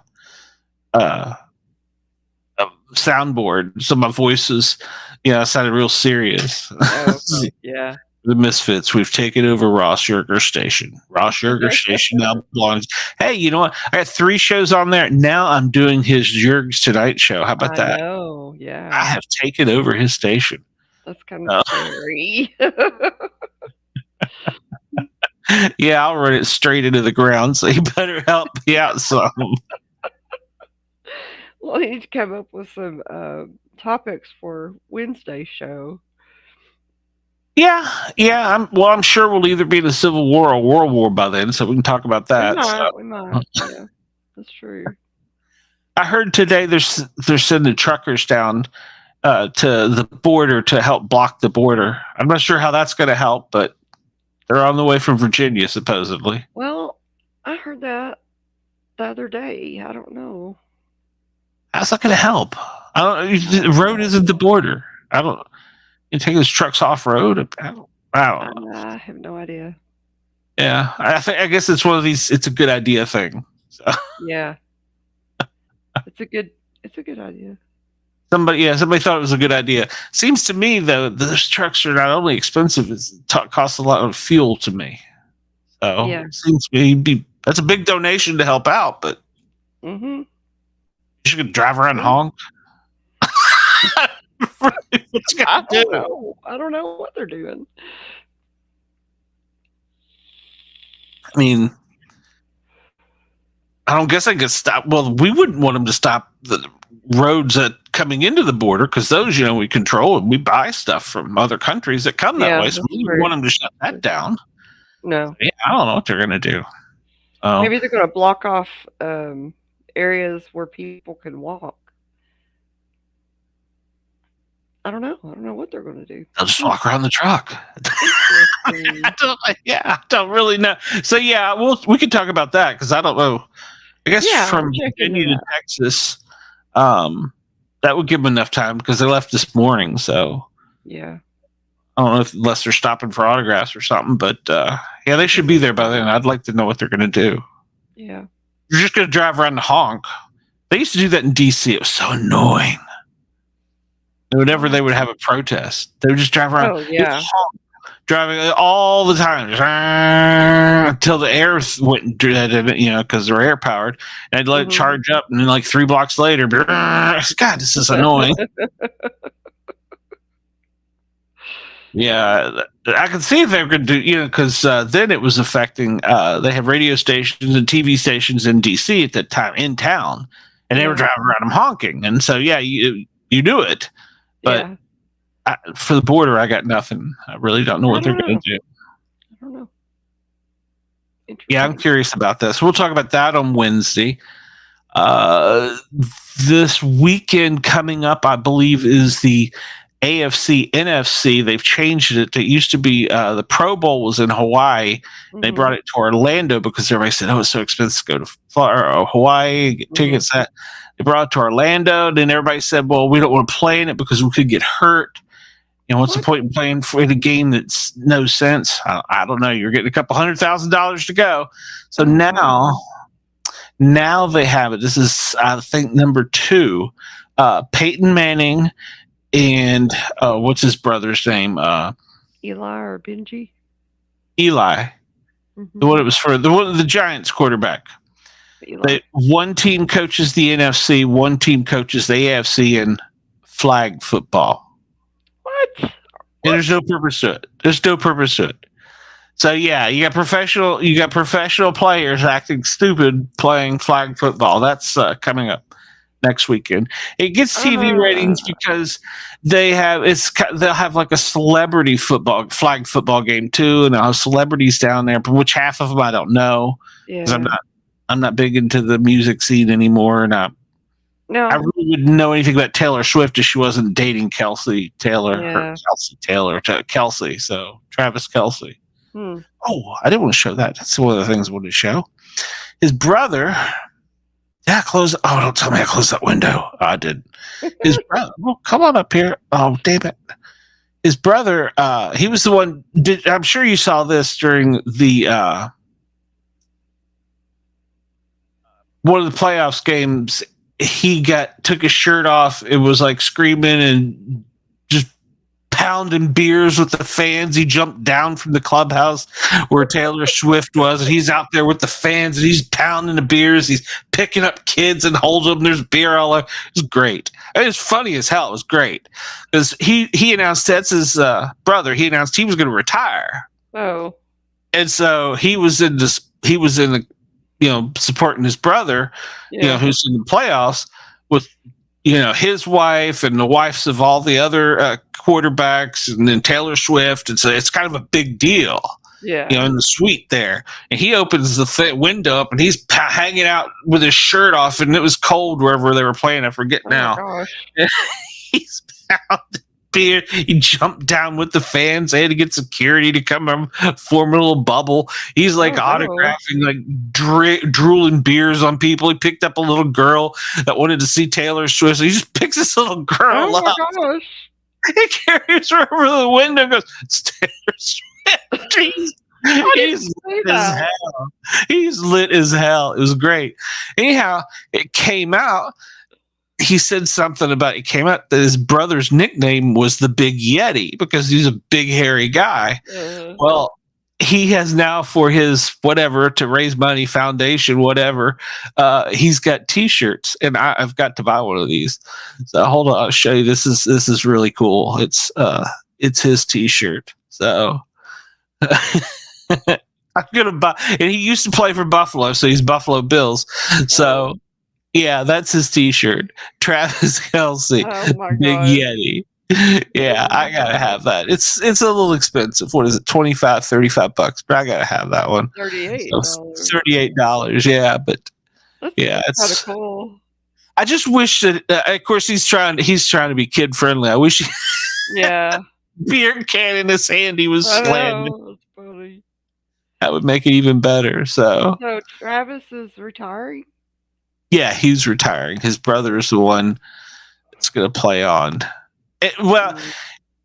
They say he's retiring, but like Brady, he said that too for how many years? Yeah, true. Twice, I think, maybe 3 times. I don't know. He was retiring, then he came back. So I don't know.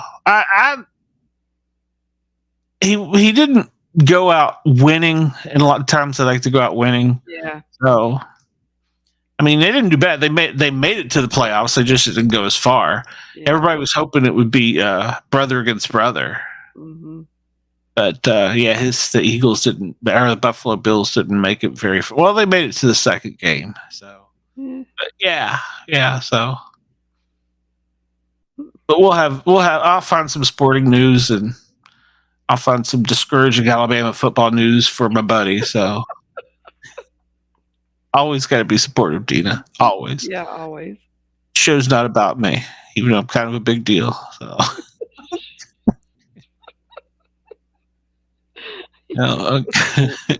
Kind of a big deal. So I can't wait to see the viewer ratings on this one. Hey, it might be all right. You never know. I told Ross to upload tonight so he can put it out for. Yeah. He replays his show. Well, maybe he just automatically on the radio. I don't know. He's the radio expert. He can tell me. Yeah. Oh. But yeah, that's the promo I need to make. I'm kind of a big deal. I'm the Sportcat. So. Yeah, you need a shirt that says I'm kind of a big deal. Oh God, don't tell Warren that. I'm a Sportcat. I'm kind of a big deal. It's well, Matt and the other group. He just loves art and drawing with AI. And the other day, I need to go back and download them because he sent I think I sent a couple of them to the group. He sent 10 or 20 Sportcat. Oh, I saw a couple of them. I didn't see them all. But, yeah. He just went nuts with it. So yeah. It was good. I enjoyed it. So funny. Well, we have done it. We've talked an hour up or 2 hours up. We have. We did it. So. And I just gotta feel kind of naked without having news or a song to go out on, but that's kind of a song. YouTube's probably hitting me right now for some violation. It's time for Sportcat Newz. That's right, Sportcat Newz. I am the Sportcat. I filled in for Ross tonight. I will be filling in Wednesday night. And unless he fires me, I may be back Friday night. We'll see. He's got some things he's taking care of. So. It might just be Dina on here talking for 2 hours. So forget that. Drop Ross an email and let him know how bad we did, how good we did. I'm leaning towards bad, and I'm okay with that because it's the first time doing the news. So, so send him a note. Let us know. And until then, you will see me on the Paranormal Guys next Wednesday after this show, and then we've got Saturday the Misfits 9 p.m. and also do the other show where I take over a station Friday night at 9 p.m. and we do the Grid and Guardian Gang. So you're going to see me all over Yergz Radio. So call in, complain 1-888-88-YERGZ. It's 1-888-88-YERGZ on your phone pad, or send Ross a message news NEWZ at yergz.com, YERGZ.com. So send him file all the complaints with him, or Dina, not me. I'm kind of a big deal. Until next week. until next week. Next Wednesday. Shit, I don't know where I am. Talk to you later. Bye, Good folks. It's time for Sportcat.